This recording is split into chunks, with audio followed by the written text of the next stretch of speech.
Hey, so I'm back with another video about the MPC. Today I'm going to do another request from user 444 levels 9 here on YouTube. They asked if I could cover the sample slicing features that exist on the MPC, cover all of the ways you can sample and chop and slice up your samples. So I wanted to talk about some of the sampling techniques, the reasons why we would use them, and then just show you how I go about slicing samples. So yeah, let's jump in and have a look. The first thing you're going to want to think about is how can you get your samples into the MPC. There are a few different ways to do it. The first one is pulling your samples into the pool from the disk drive, which is pretty straightforward. Then there's recording into your arrangement directly, like through an audio track. And then the first way I want to look at is the sampler, which is its own dedicated module for sampling on the MPC. So let's have a look at that and how that works. So let's have a look at the sampler. We hit menu, we go over here to sampler, and this is our sampler window. This is the way we get samples directly into the MPC. There are a few reasons why you might want to use the sampler specifically. One of them is because you have really long samples that you don't want to record directly into your arrangement window. So there are a few functions here to cover. The first one is just sample. What sample does is it just listens to the audio that's coming directly in. Once you hit record, it starts the sampler, and once you hit stop, it stops the sampler. We have our inputs here, which is our audio inputs. I'm going through the digitone for my sounds at the moment. We have a monitor in, which we want to turn on if we can hear everything. I'm just going to hit arm, and then I'm going to play my sequence, and it should just sample what's coming in. When we want to stop the sampler, we just hit there. Alright. Now we have the option to keep or discard this sample, and we also have the option to push this sample to either a pad in a program. Alright, we can rename it. It's pretty cool, pretty simple stuff. The next method is the slicing method. Alright, the slicing method works by putting a slice each time we touch the pad onto another pad. So basically we just start by hitting the slice function, and then we keep hitting it, and it just keeps triggering to another pad. You don't have to hit it anywhere, you can just hit it on a pad. So I could just be like, and it would just continue. You don't have to hit the pad directly, alright? So that can be a good way to just slice on the fly. If you feel really comfortable like performing like that and hitting the pads and sampling like that, then go for it, because that's awesome. It's just straight to the point.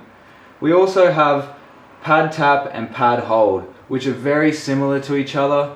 Pad tap works similarly to slices, but basically when you hit the pad, alright, it samples until you tap another pad, and I can hit that pad anywhere. So now it's going to tap on pad 11, and then I want to go pad 4, alright, and those samples will then be directly locked to those particular pads, which is really helpful if you're particular about where you want to put your samples.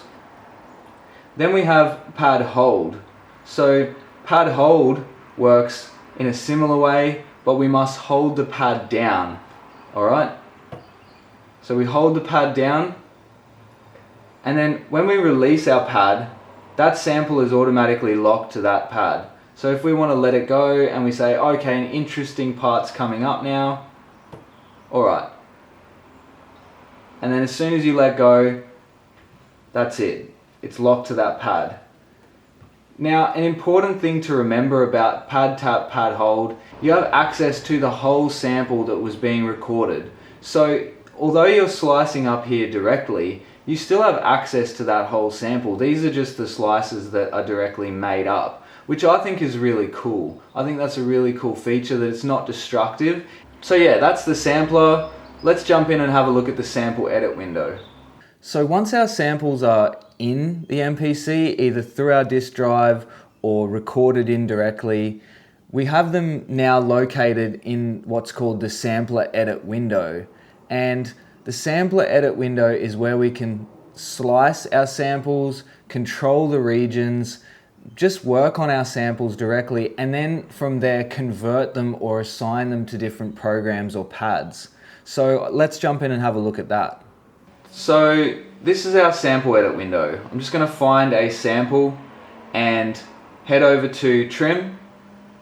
So now you see it says chop. This is where we're going to chop up and slice up our sample.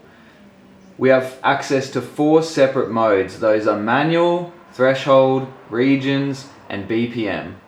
The first one is manual, and that just does what it says on the tin. You hit this pad,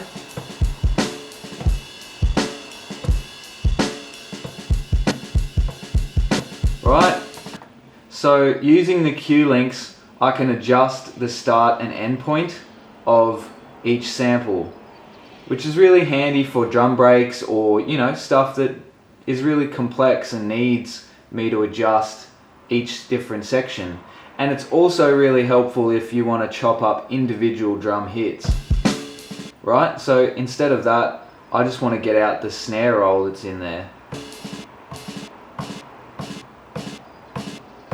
Or say I want the hit, snare hit.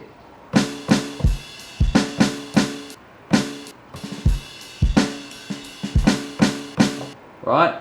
So that's pretty handy for just chopping up really quickly on the fly. The next one we're going to look at, I'm just going to find another loop, is threshold, alright?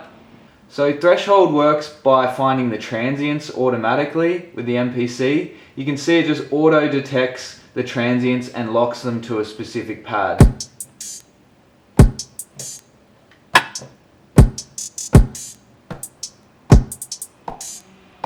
Right, so it's pretty cool, it's pretty helpful right away. If you've got something that has huge transients in it like that, it can be really easy to just, you know, quickly just find something and not have to go through all this effort.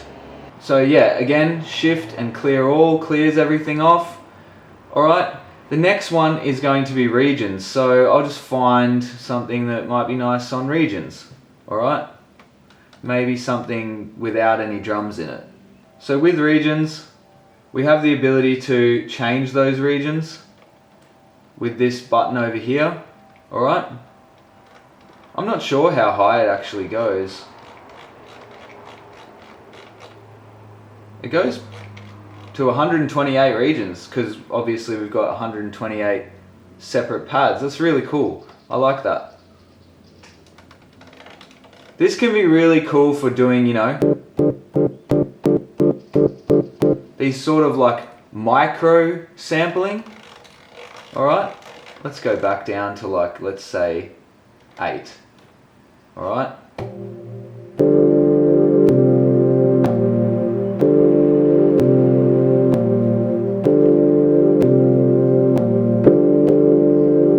So yeah, a pretty cool way you can see of just like getting the divisions into your sample. The thing to remember about regions is it divides by the total length of the sample itself. So the regions won't necessarily be locked to a specific tempo or BPM, and that might be annoying or frustrating if you like working with, you know, 4-bar loops, or, you know, you like your loops to be specifically in time. So again, we just go clear all, and the last one is our BPM. So I'll just find something that'll be cool for BPM. Alright. And you can see it just chops it up directly to the BPM that is there. So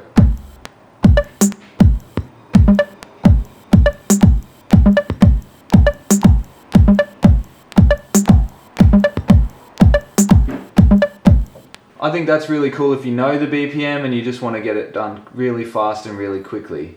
So yeah, those are the ways that we can slice up inside the sample edit window.